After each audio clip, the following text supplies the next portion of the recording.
રાજા દીક્ષા લે એટલે એને શું કહેવાય? રાજર્ષિ. રાજા વત્તા ઋષિ, ઋષિઓની રાજર્ષિ કહેવાય.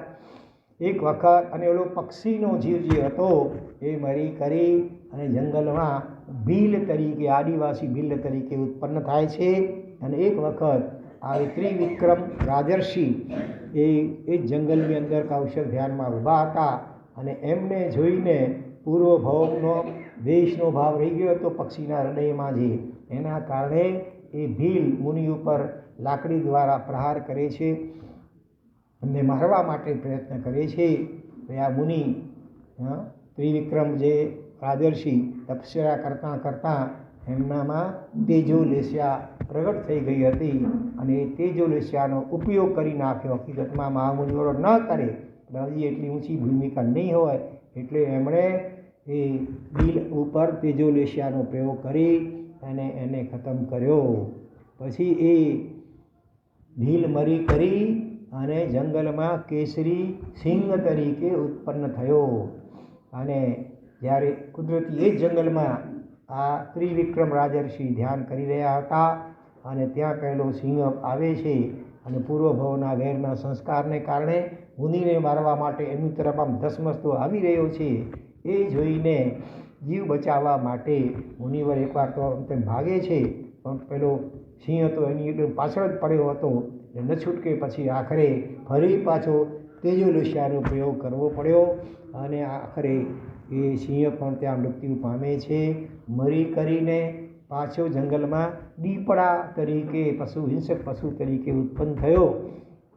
એ દીપડો પણ વળી પાછો આ ત્રિવિક્રમ રાજર્ષિને જોઈને એમને પણ એના ઉપર ઉપસર્ગ કરવા પ્રયત્ન કરે છે. એટલે પોતાના બચાવને ખાતર વળી પાછો ન છૂટકે તેજોલેસ્યાનો પ્રયોગ કર્યો અને આખરે દીપડો મરી કરી અને એક સાંઢ તરીકે ઉત્પન્ન થાય છે. વળી એ જ રીતે એ સાંઢ પણ મુનિને હેરાન કરવા માટે પ્રયત્ન કરે છે. પરિણામે વળી પાછો નિરુપાયતાએ એના ઉપર પણ તેજોલેસ્યાનો પ્રયોગ કરે છે અને એ સાંઢ પણ મૃત્યુ પામી અને અવંતી દેશની ઉજ્જૈની નગરીમાં એક મોટા વિશાળ વડના ઝાડની બખોલમાં મહાભયંકર ઝેરી સર્પ તરીકે ઉત્પન્ન થાય છે. અને કોઈ મુનિ પણ ત્રિવિક્રમ રાજર્ષિ એ ઝાડ નીચે આમ જાણે કૌશલ ધ્યાન કરી રહ્યા હતા અને એ વખતે પેલો સર્પ બહાર નીકળે છે અને એમને ડંખ મારવા માટે આમ ધસમસતો સામે આવી રહ્યો છે, ફૂંફાણા મારતો. એને જોઈને વળી પાછો તેજોલેસ્યાનો પ્રયોગ થયો અને એ સર્પ ત્યાં મૃત્યુ પામી કરી અને એક ગરીબ બ્રાહ્મણને ત્યાં પુત્ર તરીકે જન્મ પામે છે. અને વળી એ બ્રાહ્મણ પુત્ર પણ આ ત્રિવિક્રમ રાજર્ષિને જોઈને પૂર્વના દેશના સંસ્કાર જાગૃત થાય છે, એમના ઉપર ઉપસર્ગ કરે છે. એટલે વળી પાછો ત્યારે પણ તેજોલેસ્યાનો પ્રયોગ થાય છે અને એ બ્રાહ્મણ પુત્ર મરી કરી અને વારાણસી નગરીમાં મહાબાહુ નામે હવે રાજા તરીકે ઉત્પન્ન થાય છે. અને એ પણ રાજા બહુ વિલાસી હતો. એક વખત કોઈક બીજા મુનિવરના દર્શનથી આવું તો ક્યાંક મેં જોયું છે, આવો વિચાર કરતાં કરતાં ઉવા કરતાં એ મહાબાહુ રાજાને જાતિ સ્મરણ જ્ઞાન થયું. પોતાના પૂર્વ ભવો દેખાયા. આ કેટલા ભવો દેખાયા? 7 ભવોમાં એ રીતે મુનિને ઉપસર્ગ કરવા જતાં મૃત્યુ થયું હતું. એટલે એ મહાબાહુ રાજા એમને હવે જિજ્ઞાસા થઈ કે એ ક્યાં હશે ત્રિવિક્રમ રાજર્ષિ. એટલે એમણે શું કર્યું? એક અડધો શ્લોક બનાવ્યો. વિહગઃ સબરો સિંહો ધીપી ષંઢ ફણી દ્વિજ. એટલે આ 7 ભવના નામ આવી ગયા. વિહગ એટલે પક્ષી, પક્ષીને વિહગ કહેવાય. વિહાયસ એટલે આકાશ, એમાં ગમન કરે ઉડે તે પક્ષી. પછી સબર એટલે ભીલ, સિંહ, ધીપી એટલે દીપડો, ષંઢ એટલે સાંઢ, ફણી એટલે ફણાવાળો સર્પ, અને દ્વિજ એટલે બ્રાહ્મણ. આ 7 ભવોના નામ આવ્યા. એ રીતે અમે અડધો શ્લોક બનાવ્યો અને પછી આખા નગરમાં ઢંઢેરો પીટાયો કે જે હવે બાકીનો અડધો શ્લોક પૂરો કરશે એને 1 લાખ સોનામોર ઇનામ આપવામાં આવશે. એ લીલામને લાલચને કારણે આખા નગરમાં આ પંક્તિ, આ 7 ભાવવાળી પંક્તિ લોકો બધા બોલ્યા કરે છે. શું હશે એનો ઉત્તરાર્ધ? એમ કરતાં કોઈક ગરીબ વ્યક્તિ એ જંગલમાં ગયો હતો ને ત્યાં પણ આ કુદરતી મુનિ મળી ગયા. કયા? આ ત્રિવિક્રમ જાજરસિંહ. અને એમને પૂછે, એમને કે મારા છે તો વિદ્વાન હશે, લાવ એમને પૂછું. એટલે એમની પાસે અડધો શ્લોક રજૂ કર્યો. એટલે એ મુનિને પણ શું થયું હતું? જાતિ સ્મરણ જ્ઞાન થઈ ગયું હતું. એટલે એમણે એ શ્લોકની પૂર્તિ નહીં, જાતિ સ્મરણની આમાં જરૂર ન પડી, એ જ ભાવમાં થયા હતા ને બધા. હા, એટલે એમણે શ્લોકનો ઉત્તરાર્ધ પૂરો કર્યો. કઈ રીતે? કે યેના મી નિહતા કોપા સ કથમ ભવિતા હા. અર્થાત જેમણે આ સાતેને માર્યા એનું ભાવિ શું થશે? આવો શ્લોકનો ઉત્તરાર્ધ એમણે પૂર્તિ કરી. અને એ પહેલો માણસ ગરીબ માણસ હતો, એ લઈ કરીને રાજા પાસે આવે છે. રાજા એને ઇનામ તો આપે છે, પણ સાથે એને કહે છે કે બોલ આ શ્લોક તે રચ્યો છે આપ? તો કે ના, મને એક મુનિવર દ્વારા મળ્યું છે. અનુક્રમે એ મુનિવર પાસે જંગલમાં પહોંચે છે અને એમને ખમાવે છે કે મેં આપને પૂર્વ ભાવમાં ઉપસર્ગો કર્યા, જેને કારણે આપણા હૃદયમાં પણ ક્રોધ જાગ્યો અને આપણને હત્યા કરવી પડી આપ મારા નિમિત્તે. એટલે હું વારંવાર એની ક્ષમા યાચું છું.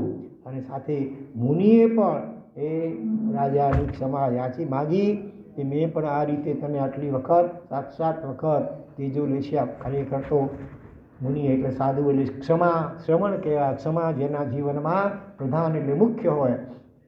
પણ એ હું મારું કર્તવ્ય, મારું ધર્મ ચૂક્યો અને આ રીતે મેં ગુસ્સામાં આવી અને ત્રીજો લેશ્યાનો તારા ઉપર ઉપયોગ કર્યો, માટે એની પણ હું હાર્દિક ક્ષમા યાચું છું.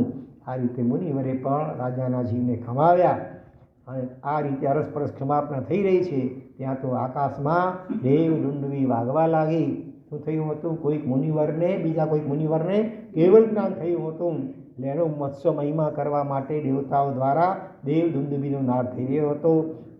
અને થોડી જ વારમાં એ કેવલી ભગવંત પણ ત્યાં પધારે છે. કેવલી ભગવંતને આ બંને જણા વંદન કરે છે અને કેવલી ભગવંત દેશના આપે છે. એમાં કોઈ મુનિને હેરાન કરવાનું શું ફળ મળે? અને મુનિ પોતાની ક્ષમતા ચૂકીને કોઈના ઉપર ઉપસર્ગ કરે અથવા તો એનું શું વિપાક? એ બધું એનું કુદરત એ જ રીતે વર્ણન કર્યું. અને એ સાંભળી કરી બંને જણાએ કેવલી ભગવંતને કહ્યું, ભગવંત હવે અમારું શું થશે? આ પાપ અમારાથી આટલા બંધાઈ ગયા છે, એમાંથી કઈ રીતે અમારો છુટકારો થશે?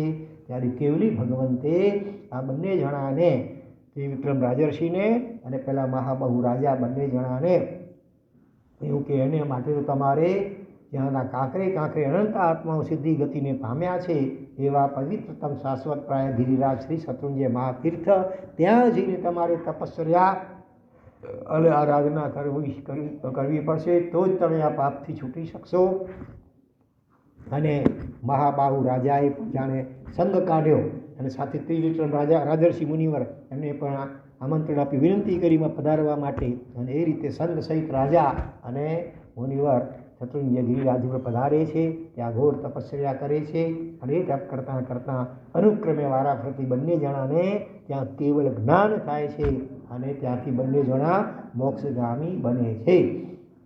આ રીતે આવા હિંસક અને પાપી એ રાજા અને મુનિવર બંને જણા આ રીતે શત્રુંજયની આરાધના તપશ્ચર્યા કરવાથી કેવળ જ્ઞાન પામીને મોક્ષમાં ગયા. એટલું જ નહીં, એ હિંસક એવા પશુ અને પક્ષી પણ આ ગિરિરાજની આરાધનાથી કેવી રીતે એનો આત્મવિકાસ કલ્યાણ થાય છે એના પણ નાનકડા 2 દૃષ્ટાંત આવે છે. કે શત્રુંજય પાસે સિંહગીરી નામનું ઉદ્યાન એટલે બગીચો અથવા જંગલ જેવું વન જેવું હતું અને એમાં એક સિંહ રહેતો હતો.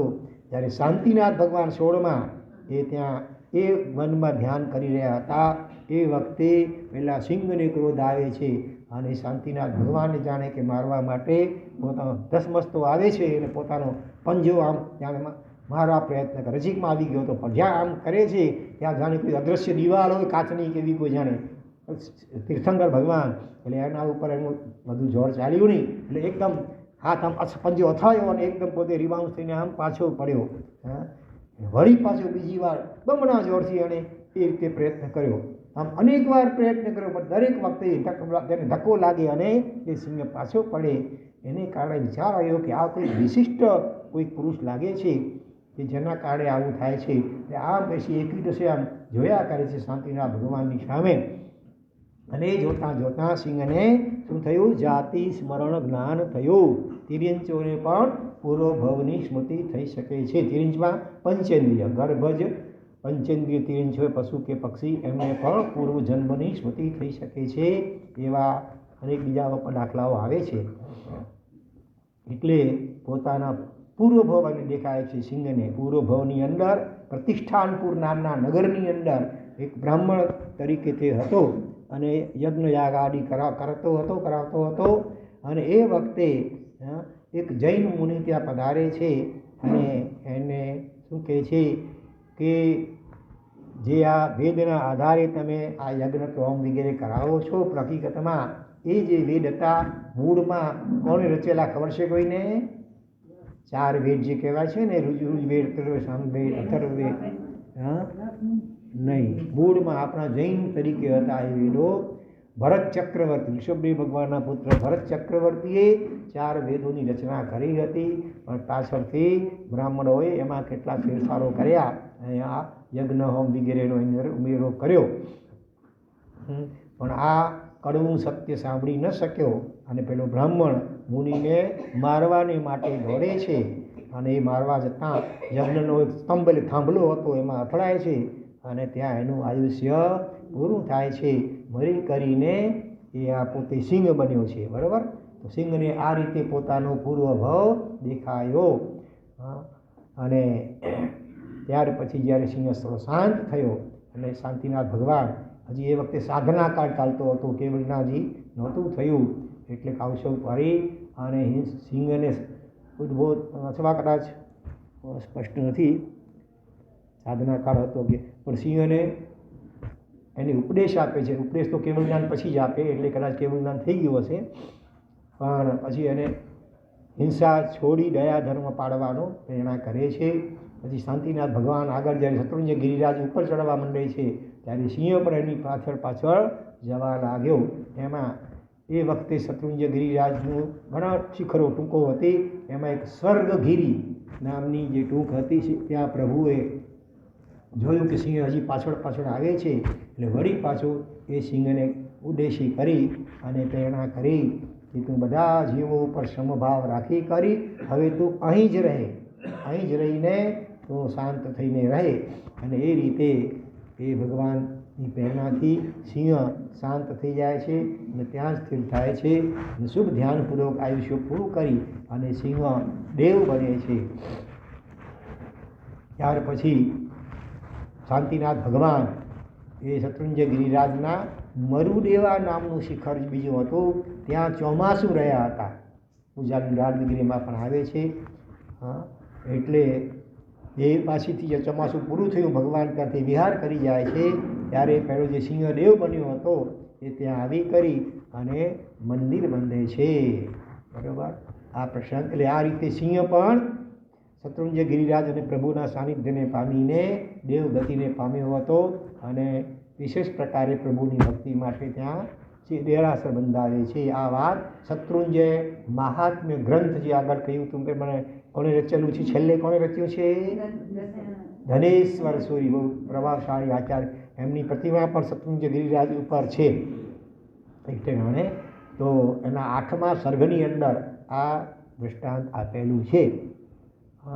અને એવી જ રીતે એ પક્ષીઓમાં એક મોર, એ પણ કઈ રીતે અહીંયા આરાધના કરે છે એની વાત પણ આવે છે. એ જ શત્રુંજય મહાત્માના 8મા સર્ગમાં કે અજીતનાથ ભગવાન બીજા, એટલે અજીતનાથ શાંતિનાથ બંને ભગવાન અહીંયા ચોમાસા કર્યા છે ને, એટલે અજીતનાથ શાંતિનાથની ડેરીઓ પણ ઉપર છે. બરાબર? એ અજીતનાથ ભગવાન કેવલ જ્ઞાન પામ્યા પછી શત્રુંજય પાસે પધાર્યા હતા, ઉપરની બાજુમાં ત્યાં એક મોરનું ટોળું, ઘણા બધા મોર એ ત્યાં આવે છે. એમાંથી એક મોરે ભગવાન પ્રત્યે કંઈક ભક્તિથી પ્રેરણા કરી અને પોતાના પીછાને ઊંચા કરીને આમ છત્ર જાણે કે ધારણ કરે છે. પછી એને યોગ્ય જાણી કરી અને શાંતિનાથ ભગવાન એને અજીતનાથ ભગવાન એમને પ્રતિબોધ પમાડે છે. અને પછી ભગવાન આગળ જતા ગિરિરાજની ઉપર પધારે છે. રાયણ વૃક્ષ નીચે ભગવાન અજીતનાથ પણ 3 દિવસ અહોરાત્ર ત્યાં રોકાયા હતા. એ વખતે એ બધા મોર પણ બધા ભેગા ભેગા સાથે સાથે ખાસ ભગવાનના દર્શન કર્યા કરે છે. અને ત્યાં રાયણ વૃક્ષની નીચે એ મોરોનું ટોળું પણ રહે છે. એમાંથી એક વૃદ્ધ મોર જે હતો, હવે એનો અંતિમ સમય આવ્યો હતો, બીમાર હશે એટલે એનો અંતિમ સમય જાણી કરી શાંતિનાથ ભગવાને એમને અંતિમ નિર્યામના કે સંલેખના કરાવી અને એના પ્રભાવે આયુષ્ય પૂરું કરી અને એ દેવ ચોથા દેવલોકમાં દેવ તરીકે ઉત્પન્ન થાય છે. આજે કોઈ પણ આચાર્ય ઉપાધ્યાય સાધુ ગમે એટલા ત્યાગી તપસ્વી સંયમી હોય તો પણ વધુમાં વધુ કેટલા દેવલોક જઈ શકે? ચોથા દેવલોક જઈ શકે. આ નબળું સમજણ અને મનોબળ હોવાને કારણે તો અહીંયા મોર પણ ચોથા દેવલોકની અંદર દેવ તરીકે ઉત્પન્ન થાય છે. અને ત્યાર પછી બીજા જે મોરો હતા એ પણ ભાવથી જાણે જૈન ધર્મ સ્વીકારીને દેવગતિને પામે છે અને અનુક્રમે બીજા ભાવની અંદર મુનિ બની અને મોક્ષમાં પધારશે. તો આ રીતે આ સિંહ અને આ મોર એ બંનેના ચિત્ર એટલે કોતરેલા ચિત્ર આપણે રાયણ વૃક્ષની જે ચારે બાજુ પાડી છે ને એમાં એની ભીંતમાં દિવાલમાં તમે ક્યાંક જોજો ત્યાં છે ચિત્ર બંનેના, સિંહનું પણ છે અને મોરનું પણ છે. હવે આ રાયણ વૃક્ષ એ પણ શાશ્વત કહેવાય છે. એટલે એમાંથી જીવ ભલે ચડી જાય તો બીજો જીવ એની અંદર આવી જાય.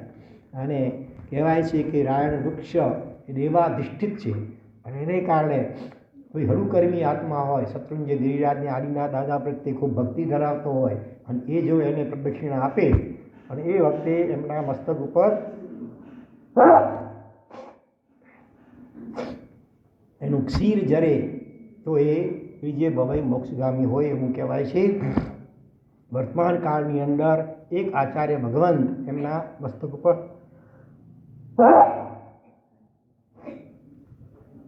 એક દક્ષિણા આપતા હતા ત્યારે ચીર જર્યું હતું. હજી હમણાં ચોમાસામાં થોડા દિવસ પહેલાં જ એ આચાર્ય ભગવંતનો કાલધર્મ થયો અને કરોડો રૂપિયાની બોલીઓ બધી અલગ અલગ અગ્નિ સંસ્કાર વગેરેની બોલાઈ. એ આચાર્ય ભગવંતનું નામ તમે ક્યાં વાંચ્યું છે કોઈમાં? કોઈ ઠેકાણે? નીતિસુરી આચાર્ય ભગવંતના સમુદાયના કોણ હતા એ આચાર્ય ભગવાન? હેમ પ્રભસુરી. કોઈએ દર્શન કર્યા છે? અમે તો કર્યા છે દર્શન પાલિતાણામાં. જ્યારે ચોમાસું અમે પણ હતા એ પણ ચોમાસું પાલિતાણામાં હતા. બહુ શાંત સ્વભાવના ઠરેલ અને ભદ્રિક પરિણામી આચાર્ય ભગવંત હતા. નામ શું કીધું? હેમ પ્રભસુરી આચાર્ય ભગવંત નીતિસુરી સમુદાયના. એ જ નામના બીજા આચાર્ય ભગવંત પણ થયા છે. અને તે આપણે ગિરિ વિહાર જે ધર્મશાળા ત્યાં છે ને ભોજનશાળા ધર્મશાળા એના પ્રેરક આચાર્ય ભગવંત. એ સમુદાય એમનો જુદો હતો આ નીતિસુરી સમુદાયના. તો આ રાયણ વૃક્ષનો આ રીતે એનો મહિમા છે.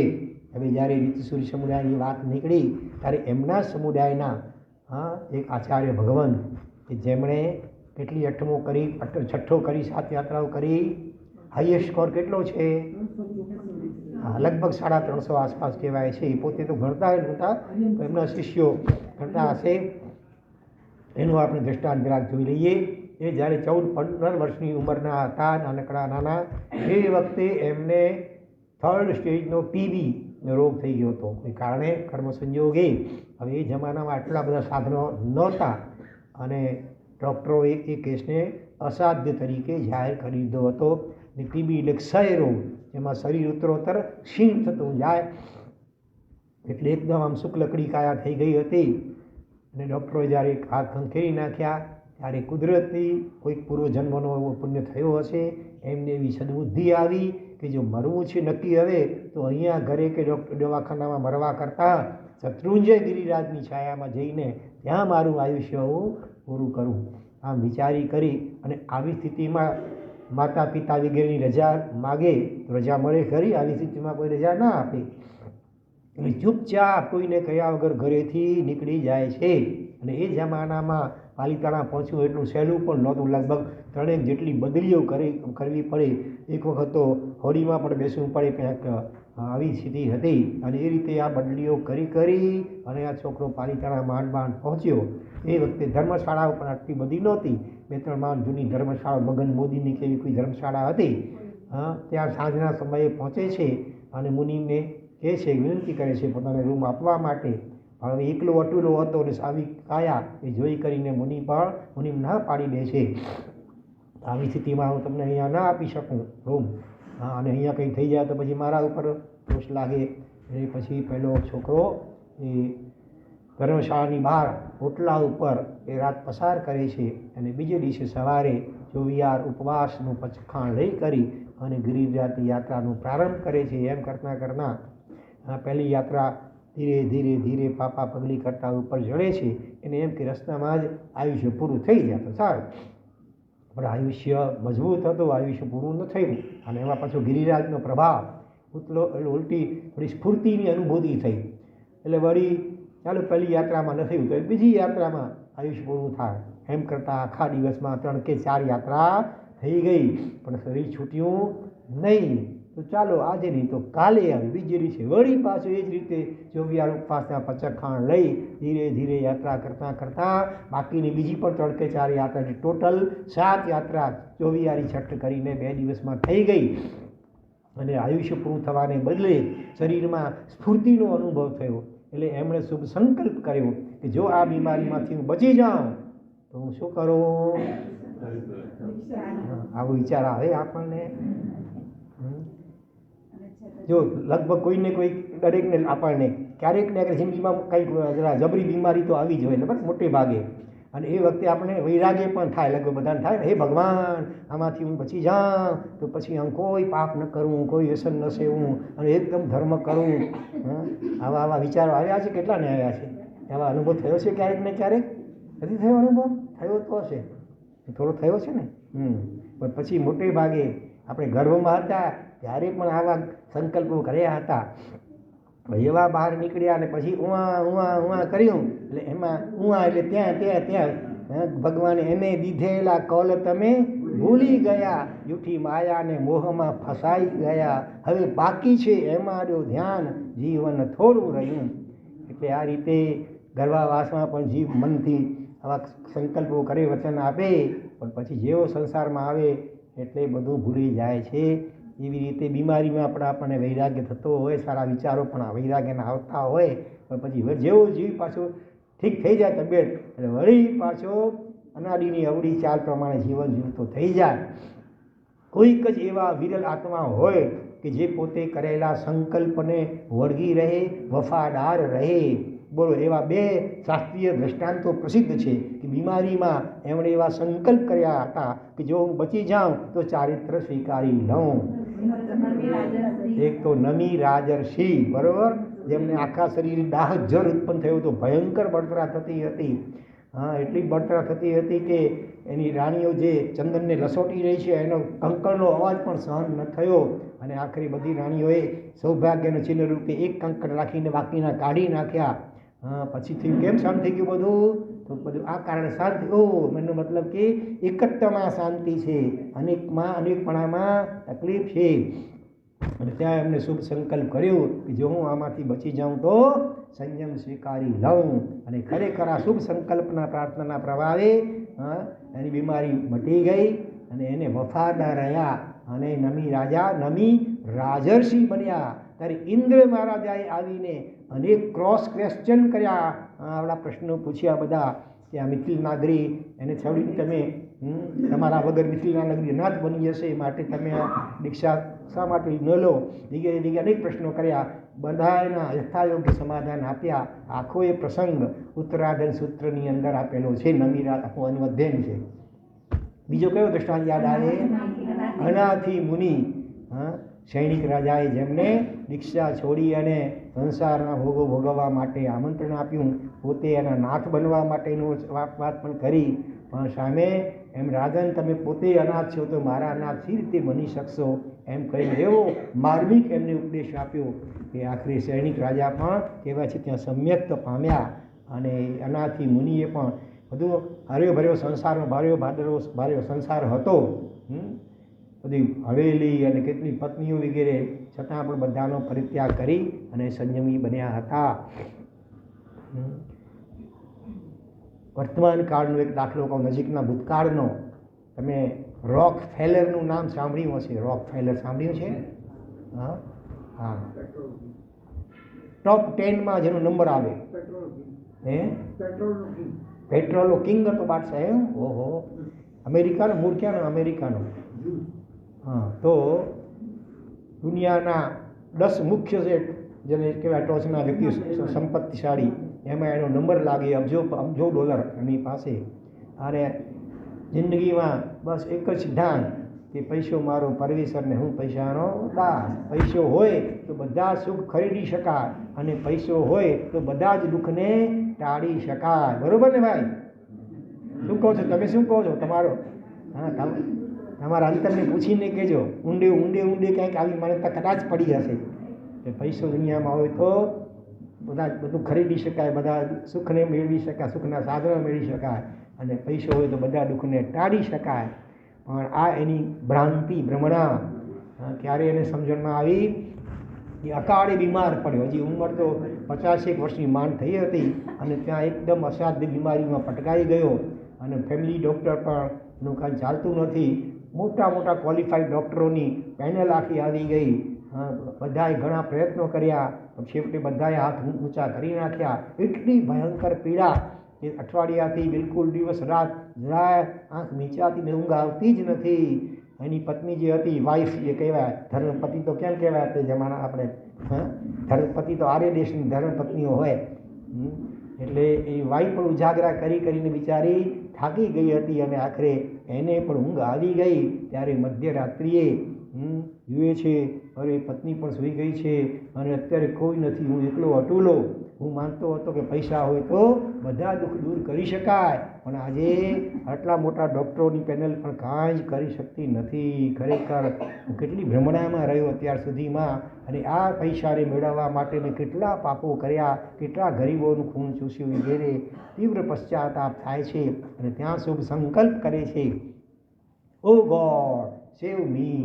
આમ તો ગોડને માનતો નહોતો, પણ હવે છૂટકો જ નહોતો. હે ભગવાન, મને બચાવી લે, અને જો હું બચી જાઉં તો મારી આજીવિકા, જૈન તો નહોતો એટલે દીક્ષા તો એને ત્યાં ખબર હોય, પણ આજીવિકા માટે ઓછામાં ઓછી જેટલી રકમ ચાલે એટલી રાખી, અને બાકીની તમામ મારી મિલકત અબજો ડોલરની એ હું લોક કલ્યાણના કાર્યો કરતી સંસ્થાઓમાં ભેટ તરીકે આપી દઉં. આવો શુભ સંકલ્પ એને પ્રાર્થના કરી.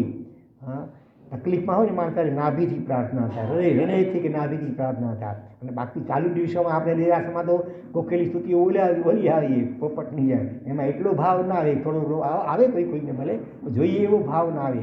પણ જ્યારે ચારે બાજુથી હાથ હેઠા પડ્યા હોય, અને એ વખતે જે પ્રાર્થના જે છે ને પોકાર, એ હૃદય કે નાભીમાંથી થતો હોય, અને એની અસર તરત થાય. એટલે આવી પ્રાર્થના અને શુભ સંકલ્પના પ્રભાવે અઠવાડિયાથી ઘેનની ગોળીઓ અને મોર્ફિયાના ઇન્જેક્શન પણ ફેલ જતા હતા. ઊંઘ નહોતી આવતી, એને ભલે વગર દવા ઇન્જેક્શને આંખો ઘેરાવા લાગી. જોતામાં ઘસઘસાટ ઊંઘ આવી ગઈ. સવારના ઉઠે છે એકદમ ફ્રેશ, નખમાં જાણે કોઈ રોગ છે જ નહીં.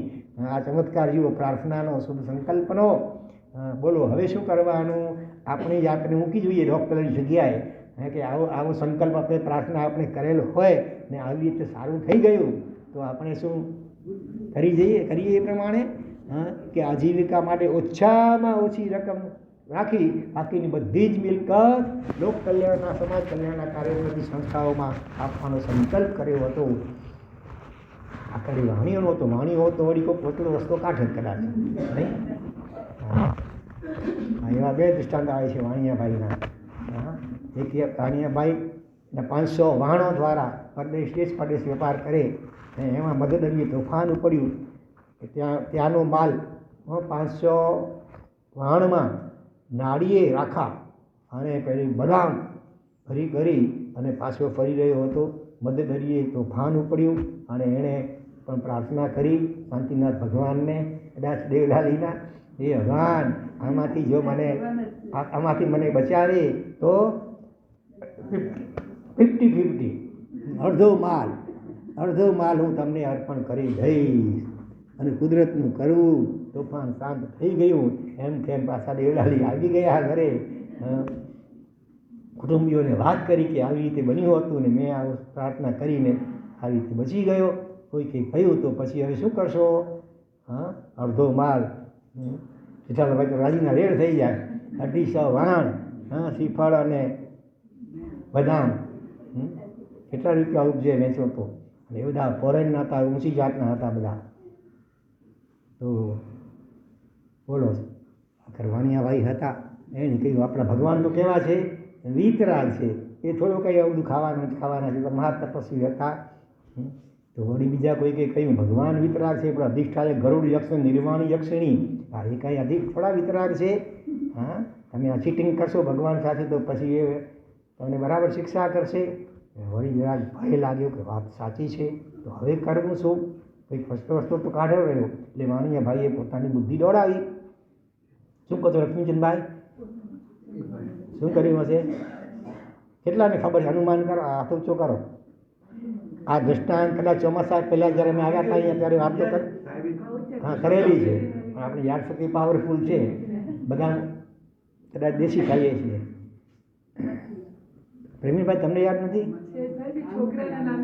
કોઈને ખબર નથી ના, અનુમાનથી તમે કહો છો પણ યાદ નથી કોઈને. આ દ્રષ્ટાંત તો કહેવાયું છે ને મારા અહીંયા, કહેવાયું છે. તો ચેડો ચાલો એક આંગળી ઊંચી છે. તમે સાંભળી છે પહેલાં કે અનુમાનથી કહો છો? હવે સાંભળી છે, ભલે યાદ છે, ભલે બોલો. બસ સમજી ગયા. શું હતું અંદરમાં? શ્રીફળ અને બદામ, એના ઉપર થોડું ચિંતન કરો.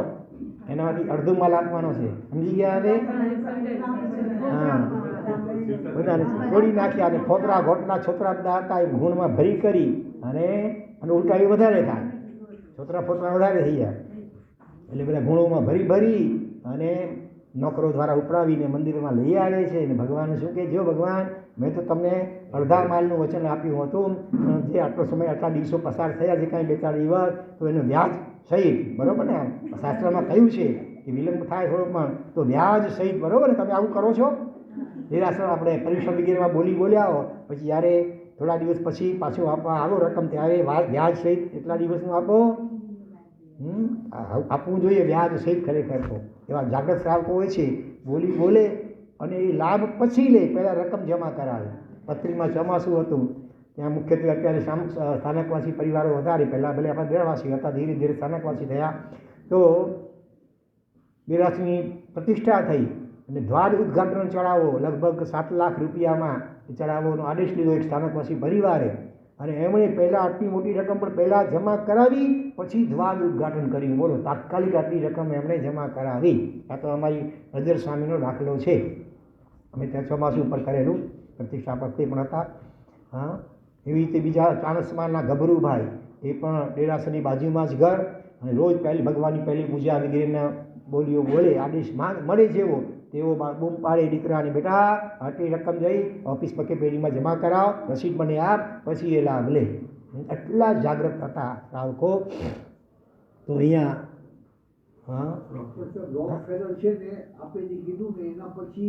હજી વાત આગળ છે. હવે કહું છું, હજી વાત અધૂરી છે, હજી અધૂરી વાત છે. તો હા, પછી શું થયું? છોકરા ફોકરાનું ચોમાસું આવ્યું, મુસળધાર વરસાદ વરસ્યો, વાતાવરણ ભેજવાળું થઈ ગયું અને ગોદામમાં ભરી રાખેલા જે અંદરના ટોપરા ને બદામ અંદર હતી ને, બધી કોહવાઈ ગઈ, સડી ગઈ, નીલફૂગ સડી ગઈ. જ્યારે ગોદામ ખોલ્યું, ભયંકર વાસ મારી, ત્યારે માથું કૂટે છે. પણ હવે પછતાએ ક્યાં હુએ જબ ચીડિયા છો ગઈ, એ રાંડ્યા પછીનું ડાપણ નકામું. આવો જ બીજો દાખલો આવે છે કે લગ્ન કરી 10 વર્ષ થઈ ગયા હતા, શેર માટીની ખોટ પૂરાઈ નથી. વાણિયાભાઈએ પ્રાર્થના કરી, હે ભગવાન મને સંતાન થાય તો તમને શું કરીશ? સાચા હીરાનો હાર તમને અર્પણ કરીશ. અને કુદરતનું કરવું, હા, શેર માટીની ખોટ પૂરાઈ. હવે બોલો, હવે યાદ છે કઈ રીતે પૂરી એમણે? એ બી આવી ગયું. હા, એ પણ દૃષ્ટાંત આવી ગયો હતો. એ વખતે દીકરાનું નામ રાખ્યું હીરાલાલ. દીકરાનું નામ હીરાલાલ રાખ્યું. રાશિ તો કદાચ બીજી તે હોય, કર્ક રાશિમાં તો 2 ને 6 અક્ષર આવે. હા, પણ ત્યાં જાણી બુજીને છોકરાનું નામ હીરાલાલ રાખ્યું. અને બજારમાંથી એ જમાનામાં તો એકાદ પૈસાનો ફૂલનો માળા મળતી હશે, લઈ આવે છે અને હીરાલાલના ગળામાં પહેરાવે છે. એ હાર કોનો કઈ થઈ ગયો કહેવાય? આ ખમીસ કોનું? તો કે પ્રવીણભાઈનું, બરોબર ને? હવે આ હાર કોનો? હીરાએ કર્યો. અને હીરાલાલ ટૂંકમાં શું કે હીરો કે, એ હીરા અહીંયા આવો, બરાબર? શોર્ટ નેમમાં હીરો કે. તો દેરાસરમાં લઈ જાય છે. ભગવાન, જો ભગવાન ઓલો તો પથ્થરનો હીરો હોય, આ તમારો એકદમ અસલી સાચો હીરો, સાચા હીરાના હારની પસંદ આપ્યું ને, આ હીરો ને આ હીરાનો હાર લ્યો ભગવાન તમને અર્પણ કરું છું. બોલો, ભગવાન સાથે પણ જીવ આવી ચીટિંગ કરતા ચૂકતો નથી. પણ કહેવત છે કે મિયા ચોરે મૂઠે તો અલ્લાહ ચોરે ઊંટે. હા, ભગવાન ભલે વિતરાગ છે પણ કુદરત છોડે નહીં. અતિ ઉગ્ર કોટીનું પુણ્ય અને પાપ તાત્કાલિક પણ ઘણીવાર ફળ બતાવે છે. બન્યું એવું કે પેલો હીરો પડ્યો બીમાર તે એવો પડ્યો કેટલાય ઓપરેશન કરાવવા પડ્યા ભારતમાં, તોય ઠીક ન થયો. ઓલી ફોરેન લઈ જવું પડ્યું. હા, અને ત્યાં કેટલું થયું પણ તોય સાચા હીરાના હાર કરતાં વધારે ખર્ચો થઈ ગયો આ હીરાને સાજો કરવા માટે. રકમે ગઈ અને તો હીરો તો પાછો ન બચ્યો, તે ન જ બચ્યો. માટે ક્યારે પણ બેઈમાની કરવી નહીં. આપણે ધર્મ અનુષ્ઠાનો કરીએ ને પાયામાં આ બધી પાયો આવો ગડબડીઓ હોય, ત્યાં તો આજે આટલી ધર્મ અનુષ્ઠાનો કરવા છતાં કેમ જીવનમાં પ્રસન્નતા, આનંદ, મસ્તી વગેરે નથી આવતા? કારણ કે પાયામાં ક્યાંક ને ક્યાંક આવી ગડબડ રહેલી છે. એને સુધારવાની પહેલાં ખાસ જરૂર છે. તો અહીંયા શું બન્યું? હા, રોક ફેલરે જેવા સંકલ્પ, પણ એ વાણીઓ નહોતો ભાઈ. ફોરેનના લોકોમાં કેટલીક વિશેષતા હોય, એકવાર સાચી સમજણ પડી જાય અને એ વસ્તુને પકડે તો બરાબર પકડે. સવારના પોરમાં એનો મિત્ર હતો જેનું નામ શું હતું? Dale Carnegie. હા, એ પણ ધનાઢ્ય મોટો. એને ફોન કરે છે. ના, પહેલાં તો સૌથી પહેલાં તો પોતાના સેક્રેટરીને ફોન કરે છે. સેક્રેટરી કહે છે તું જલ્દીમાં જલ્દી અહીંયા અર્જન્ટ આવી જા. પેલો સેક્રેટરી કહે છે મિસ્ટર, તમે સવારના પોરમાં મસ્કરી કરવા માટે બીજો કોઈને મળ્યો? મને હું જ મળ્યો? હા, ઓલો તો મરવા પડે છે રોક ફેલર. હા, તો ફોન ઉપાડવાની શક્તિ નથી, પડખું ફેરવવાની એ તાકાત નથી. પેલો કહે છે ભાઈ બધી તારી વાત સાચી, ભલે અત્યારે બરાબર થઈ ગયો, એક રાતમાં બરાબર થઈ ગઈ, માનવામાંથી આવતું એને કે જલ્દી આવ, તારી નોકરી તને ચાલુ રાખવી હોય તો. એટલે આખરે ઓલો આવે છે, ડોરબેલ લગાડે છે, દરવાજો ખુલ્યો, પેલો સોફા સેટ ઉપર ખુશખુશાલ બેઠો હતો રોક ફેલર. તોય સગી આંખે માનવામાંથી આવતું કોને? આ સેક્રેટરીને. નક્કી એનો ભૂત હશે, આ ઓલો મરી ગયો હશે અને એણે ભૂત થઈને આ ફોન કર્યો હશે ને મને બોલાવ્યો હશે. પોતાની જાતને આમ ચીમટો ભરીને કે હું સપનું તો જોતો નથી ને ભલા, એને ખાતરી કરી દીધી. આખરે રોક ફેલરે બધું ફોડ પાડ્યો કે ભાઈ આ રીતે મેં શુભ. પછી બીજો ધડાકો એ થયો કે રોક ફેલરે કહ્યું કે હમણાં જલ્દી જા અને આખી અમેરિકાની અંદર જેટલી પણ એવી સંસ્થા હોય, હોસ્પિટલો હોય, અનાથ આશ્રમ હોય, બીજી પણ એવી જે કંઈ સામાજિક સંસ્થા હોય, લોક કલ્યાણના કાર્યો કરનારી, એના નામ, સરનામા અને એમને કેટલી રકમની જરૂરિયાત છે એનું આખું લિસ્ટ જલ્દીમાં જલ્દી બનાવી કરી અને મારી હાજર કર. ત્યાં સુધીમાં હું ચેકબુકમાં સાઇન કરીને રાખું છું ને મારે બધા એને ચેક મોકલવા છે. ઓર આશ્ચર્યનો પાર ન રહ્યો. જે માણસે જિંદગીમાં કહેવાય ને ચમડી તૂટે પણ ડમડી ન છૂટે, આવી જેની કંજૂસ કરતી હતી અને એ માણસ આટલી મોટી રકમો આપવાની વાત કરે છે, હજી માનવામાં નથી આવતું. છતાં પણ હવે માની છૂટકો નહોતો બીજો. એટલે આખરે જાય છે, એટલા દિવસોમાં બધું લિસ્ટ સર્વે કરી લિસ્ટ તૈયાર કરીને લાવે છે. આ બાજુ ચેકબુકમાં સહીઓ કરીને તૈયાર રાખેલી ચેકબુક આખી કે હવે જે રકમો જેની જેટલી જરૂર છે આ ચેકબુકમાં તું આંકડા ભરતો આ અને જલ્દીમાં જલ્દી એ બધી સંસ્થાઓને ચેક રવાના કર. અને એ પ્રમાણે કરવામાં આવ્યું. એટલે કેટલો પોતાનો સંકલ્પને વફાદાર આવ્યો. જોજો આ, અને કોઈ હાથ જોડીને પછખાણ નહોતા લીધા, માનસિક સંકલ્પ કર્યો હતો, એને પણ કેટલો વફાદાર રહે છે. પણ બન્યું એવું કે થોડા દિવસમાં બધા મોટા ભાગના ચેક રિબાઉન્સ થાય છે, પાછા આવે છે. તમારે કંઈક ક્યારે પાછા ફરે? બેંકમાં એના ખાતામાં એટલી રકમ હોય નહીં, નકલી ચેક લખાય તો આવું બને, પણ એવું તો અહીંયા હતું નહીં. છતાં ચેક પાછા ફર્યા, તપાસ કરવામાં આવી, જાણવા મળ્યું મોટાભાગની સંસ્થાઓનો એક જ જવાબ હતો કે જો આ રોક ફેલરનો પૈસો હોય તો અમારી સંસ્થામાં ન ખપે. કારણ કે જે માણસે જિંદગી આખી અનેક પ્રકારે અનીતિ વગેરે કરીને ગરીબોના લોહી ચૂસીને પૈસા ભેગા કર્યા છે, એવો પૈસો અમારી સંસ્થામાં આવશે તો અમારી સંસ્થાની પણ ક્યાંક નખો જ નીકળી જશે. અમે બીજી રીતે પૈસા પ્રાપ્ત કરી લઈશું, પણ રોક ફેલરનો પૈસો અમને ન જોઈએ. કેટલી એની પ્રેસ્ટીજ આમ ડાઉન થઈ ગઈ હતી. અને હવે એની જગ્યાએ રોક ફેલરની જગ્યાએ આપણે કોઈ હોઈએ તો રાજી થઈએ ને, એ ગુસ્સો પણ આવે અને રાજી પણ થઈએ કે લોકો મારા માટે આવું વિચારે છે એટલે ગુસ્સો આવે. અને રાજી કેમ થઈએ કે ચાલો મેં તો સંકલ્પ કરી પ્રમાણે રકમ મોકલી ગયો, હવે ઇન્ટરેસ્ટ સ્વીકારતો હું શું કરું, એમ કરીને આપણે રાજી થઈને રાખી લઈએ. પણ એણે આવું ન કર્યું. There is will there is way. જ્યાં આપણી ઈચ્છા પ્રબળ હોય ત્યાં ઉપાય કે રસ્તો મળી જ આવે. અને એને ઉપાય મળી આવ્યો. એણે શું કર્યું, પોતાનો મિત્ર કાર્નેગી, એને એન્ડ્રુસ કાર્નેગી, લગભગ ડેલ કાર્નેગી, એને ફોન કર્યો, જલ્દી પોતાની પાસે બોલાવ્યો, બધી વાત કરી અને પછી એમણે કહ્યું કે જો હવેથી એમ કરવું છે કે નામ તારું, નામ મારા, તારા નામે મારે ચેક મોકલવા છે. મોકલવા તો છે, મેં જે સંકલ્પ કર્યો છે એને તે મારે પાડવું જ છે, પણ મારા નામે સ્વીકારતા નથી ચેક, તો હવે તારા નામે મોકલા પૈસા હું આપી. મિત્ર ઘણી આનાકાની કરે છે, આ તો આ અનીતિ કહેવાય. હા, પૈસા તારા નામ મારું કેમ ચાલે. પણ પછી આખરે બહુ આગ્રહ કરી અને પેલા શું નામ, ડેલ રોકફેલર, એણે પેલા મિત્રને મનાવી લીધો અને આખરે મિત્રના નામે ચેક ગયા ત્યારે સ્વીકારાયો. તો શેના ઉપરથી આપણી આ વાત નીકળી હતી, મૂળ વાત શેના ઉપરથી નીકળી હતી આ બધી. પણ શત્રુંજયને કઈ રીતે લાગુ પડશે અહીંયા.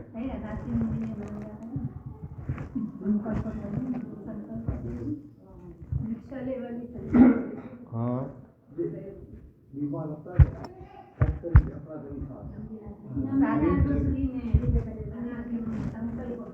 એ બધું તો વચવચમાં દ્રષ્ટાંતો આવ્યા હતા, પણ મૂળ શત્રુંજયમાંથી આ વાત કેવી રીતે નીકળી. હા, હરિહંત સિદ્ધ સૂર્ય આચાર્ય ભગવાનનો દાખલો ચાલતો હતો. હા, અને એમણે પણ સંકલ્પ કર્યો કે જો હું બચી જાઉં તો શું કરું, સીધો ચારિત્ર સ્વીકારી લઉં. અને ખરેખર પછી તો 24 છઠ ને 7 યાત્રા, 24 છઠ ને 7 યાત્રા કરતા ગયા અને ઉત્તરોત્તર તબિયત સુધરતી ગઈ. આપણે થાય કે ત્રીજા શબ્દો ટીબી ને એમાં આવી તપસ્યા ને કરાય, માણસ જલ્દી મરી જાય. પણ ખરેખર તપસ્યાનો ધર્મનો પ્રભાવ અને આવા ગિરિરાજનો પ્રભાવ અચિંત્ય હોય છે. એટલે ઉત્તરોત્તર તબિયત એકદમ સુધરતી ગઈ અને જોતજોતામાં એકદમ નિરોગી બની ગયા. પછી તો કુટુંબીઓ શોધતા આખરે આવ્યા, ઘરે લઈ ગયા. એમણે આ બધી વાત કરી. એમ કુટુંબી થોડા માની દીક્ષા લેવા માટે, માનો તમે લોકો, કેટલા દિવસો મહિનાઓ કામ પસાર થયા, રકજપ કરતાં આખરે કુટુંબીઓને ઝૂકવાનું થયું. સાથે સાથે એ પણ સંકલ્પ કર્યો હતો એ મારા નામે જેટલી થોડી ઘણી જે મિલકત હશે એ બધી વાપરી કરી અને શત્રુંજય ગિરિરાજ ઉપર હું દેરાસર બંધાવ્યો. આવો પણ ભાવ એમણે કર્યો હતો. અને આખરે એ બંને સંકલ્પોને વફાદાર રહ્યા. આખરે એમણે દીક્ષા પણ લીધી અને જે મિલકત પોતાની હશે એનાથી દેરાસર બંધાવ્યું. અને આગળ જતાં આચાર્ય બન્યા, ગચ્છાધિપતિ બન્યા. પણ એટલા સરળ સિમ્પલ એ નીચે બેઠા, પાચ ઉપર લગભગ ભાગ્યે જ બેસે, નીચે જ બેસે અને આખો દિવસ નૌકાનો જાપ એનું ચાલતો જ હોય. અને જ્યારે જ્યારે મોકો મળે 24 છઠ અને 7 યાત્રા કરતા જ રહે. એમ કરતાં લગભગ 350 જેટલી 24 છઠ અને 7 યાત્રાઓ પોતાના જીવનમાં એમણે કરી. તો અનેક વાર અમારા તો દર્શન વંદન થયા છે પાલીતાણામાં. અને સિદ્ધાચલ શણગારની ટૂંક ભેટી પાગે છે ને જ્યાં 99 ઇંચ નારીના દાદા, હા, એની અંજન સલાહકાર પરીક્ષા ચાલતી હતી કુદરતી. અમે પણ ત્યારે ત્યાં હતા અને અમે પણ એ પ્રતિષ્ઠામાં ભેગા સાથે હતા. એ વખતે બોલી બોલાતી હતી પ્રતિષ્ઠાની અને મારવાડી શ્રાવક હોય, મોટી મોટી બોલી બોલે, આ બાજુ શ્રાવક બોલે, આ બાજુ શ્રાવિકાઓ બોલે. અને એમ કરતાં છેલ્લે જ્યારે આદેશનું નામ જાહેર થયું ને ત્યારે બધા આશ્ચર્યચકિત થઈ ગયા. કે બોલનાર શ્રાવક અને શ્રાવિકા એટલે એમના ધર્મપત્ની જ હતા. પછી પૂછવામાં આવ્યું ધર્મપત્નીને કે તમને ખબર નહોતી કે તમારા પતિ બોલી રહ્યા છે. મને ખબર હતી. કેમ બોલ્યા? તો એ બોલે તો એનો લાભ મને લાભ મળે, હું બોલું તો મને લાભ મળે. આવી ભાવના. અને એ આરીના દાદા 99 ઇંચના એટલે મોટી શિરા જબરજસ્ત હતી. અને જે ક્રેન હતી એની અમુક મર્યાદા હતી, અમુક વજનથી વધુ ન ઉપાડી શકે. એટલે હવે કેવી રીતે ઉપાડશે પ્રશ્ન થયો.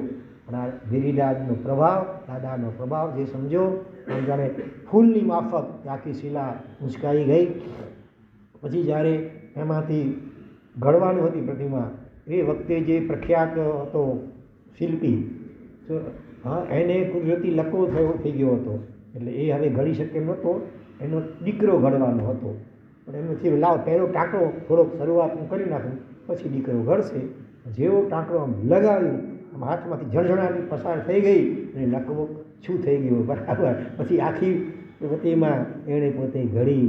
આવા તો અનેક પ્રસંગો આ ગિરિરાજની મહિમાના સૂચવી રહ્યા છે.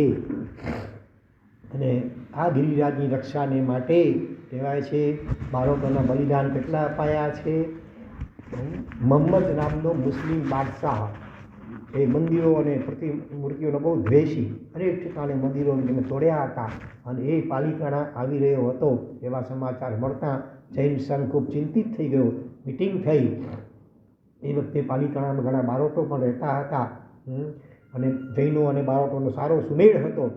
આપણી તો હિંમત ચાલે, તો ક્ષત્રિય લોહી જેનામાં હોય ગરમ, એ જ એનો સામનો કરી શકે. ત્યારે બારોટોએ કહ્યું કે હવે ચિંતા ન કરો, અમે જીવતા છીએ ત્યાં સુધી ઊની આંચ આવવા નહીં દઈએ. અને જ્યારે બિલકુલ પાલિતાણા આવી પહોંચે છે પેલો મોહમ્મદ મુસ્લિમ બાદશાહ, હવે એની એક ટેક હતી કે મરદાને બળતું જોઈએ ને તો એ અપશુકન માનીને પાછો વળી જાય, એ આગળ ન જાય. આપણે ક્યાંય જતા હોઈએ સારા કામમાં ને ઠાઠડી સામે મળે તો શુકન ગણાય છે, તો એ સારું શુકન હોય એને આપણી જમણી બાજુથી પસાર થવા દેવું જોઈએ, આપણે ડાબી તરફ ખસી જવું જોઈએ. પણ મોહમ્મદ બાદશાહ એવું માનતો હતો કે બળતું જોવાય મળતું તો એ અપશુકન સમજી અને પાછો ફરી જાય. તો શું થયું, જ્યારે નજીકમાં આવી છે તળેટી પાસે બારોટોનું મોટું ઘેરો ત્યાં હતો, એમાંના 2 બારોટે ઘાસને છાંટી દિવાસની પોતાના શરીરને ચાંપી લીધી અને એની સામે જીવતા ભડભડ બળી રહ્યા છે. બસ આ જોઈને તે વખતે તો છોડી રહેશે, ઉપર નથી જતો. બીજે દિવસે વળી પ્રયત્ન કર્યો તો બીજે દિવસે બીજા 2 બારોટે આ જ રીતે અગ્નિ સ્નાન કર્યું. રાજા પાછો ફર્યો. ત્રીજા દિવસે ત્રીજા 2 બારોટે આ રીતે અગ્નિ સ્નાન કર્યું, બલિદાન આપ્યું. રાજા પાછો. આમ કેટલા દિવસ ચાલ્યું ખબર છે? 40 દિવસ સુધી લાગડ ચાલ્યું. 80 જેટલા બારોટોએ આ રીતે જીવતા સળગીને આપણા મહાન તીર્થની આ રીતે રક્ષા કરી. અને હજી 41મા દિવસે ફરી પાછો રાજા આવે છે, ત્યારે 2 બારોટોએ રાજાની સામે પોતાના પેટમાં ખંજર મૂકી કરી પોતાના આંતરડા આખા બહાર કાઢી નાખ્યા. એ જોઈને હવે રાજા પણ એકદમ આવો બની ગયો અને આખરે કાયમ માટે ત્યાંથી પાછો ફરી ગયો. અને આ રીતે આટલા કેટલા થયા ટોટલ? 82 જેટલા બારોટોએ પોતાના જીવનનું બલિદાન આપી અને આ તીર્થની રક્ષા કરી છે. ત્યારથી માની જૈન સંઘે પણ એનું કદર કરવા રૂપે એમના વંશ વારસદારોને સાલિયાનું બાંધી આપ્યું, વર્ષે આટલા અમુક રૂપિયા આપવાના. મારા ખ્યાલથી હજી પણ એ ચાલતા હશે. તો આવા તો કેટલા લોકોએ અવસરે જાનના બલિદાન સુદ્ધા પણ આપ્યા છે. અને હવે છેલ્લે એક નાનકડું દૃષ્ટાંત કરી આજનું વાત પૂરી કરીએ. એક વખત નેમિનાથ ભગવાન જ્યારે હજી દીક્ષા લોતી લીધી, ગ્રસ્ત જીવનમાં હતા, એ વખતે શ્રી કૃષ્ણ વાસુદેવની સાથે શત્રુંજયે ગિરિરાજ ઉપર પધાર્યા હતા. એવા છે 24 તીર્થંકરોમાંથી 23 તીર્થંકરો તો એટલે કે અહીંયા ગિરિરાજ ઉપર પધાર્યા ફક્ત એક બાગ છોડીને, કયા નેમિનાથને છોડીને. એટલે દીક્ષા લીધા પછી, પહેલાં આવ્યા પણ દીક્ષા લીધા પછી નહોતા આવ્યા. તો એ વખતે વાત પરથી એક વાત નીકળતા નેમિનાથ ભગવાને કહ્યું શ્રી કૃષ્ણ વાસુદેવને કે અહીંયા એક ઠેકાણે સુવર્ણ ગુફામાં પ્રાચીન ભરત ચક્રવર્તી ભરાવેલા 3 પ્રતિમાજી છે, 3 ભગવાન છે. અને એમના જો દર્શન કરે તે ત્રીજે ભવે મોક્ષગામી બને. શ્રી કૃષ્ણ પૂછે છે કે દર્શન કઈ રીતે થાય? એમણે કહ્યું જે ભાગ્યશાળી આત્મા અઠમ તપ કરે અને સાથે ગિરિરાજનું ધ્યાન કરે અને થોડો હળુકર્મી હોય, આદિના દાદા પ્રત્યે ખૂબ ભક્તિ હોય, તો એનો અધિષ્ઠાયક દેવ કપરની યક્ષ પ્રસન્ન થઈ કરી અને દર્શન કરાવી શકે. અને શ્રી કૃષ્ણ વાસુદેવે તપસ્યા શરૂ કરી. 1, 2, 3 અઠમ થઈ ગઈ પણ દર્શન કર્યા નહીં. આ તો करेंगे या मरेंगे नहीं, करेंगे या मरेंगे नहीं, करेंगे और करके दर्शन करके ही रहेंगे. ઉપવાસ આગળ ચાલ્યા. 4, 5, 6, 7, 8 ઉપવાસ થયા અને કપરની યક્ષ પ્રગટ થાય છે અને એમને દર્શન કરાવે છે શ્રી કૃષ્ણ વાસુદેવને. બરાબર. એમનો આત્મા તો તીર્થંકરનો આત્મા હતો ને. 12મા અમુન સ્વામી નામે તીર્થંકર થવાના છે. અત્યારે નરકમાં છે, પછી મનુષ્ય બનશે, પછી દેવ બનશે અને પછી તીર્થંકર તરીકે થશે. તો કહે છે કે સૌધર્મેન્દ્ર રોજ આ ત્રણ ભગવાન છે અને ત્રણેયની સૌધર્મેન્દ્ર પૂજા કરવા પધારે છે. ઘણી બધી વાતો છે, હજી પણ બાકીની વાતો થોડા કેટલાક દ્રષ્ટાંતો અગ્રે વર્તમાન. આ તો હવે 5 દિવસ હતા એટલે આપણે 5 દિવસમાં જેટલું થશે એટલું પૂરું કરીશું. બાકી તો ઘણું આગળ ચાલે એવું છે. કદાચ નવાનું યાત્રા કે ચોમાસા જેવું કંઈક થાય તો એ આપણું ચાલ્યા કરે. હા, આગળ વર્તમાન જેના આગળ બોલે હાર્દિક નિચ્છામી દુક્કડમ. ઓમ શાંતિ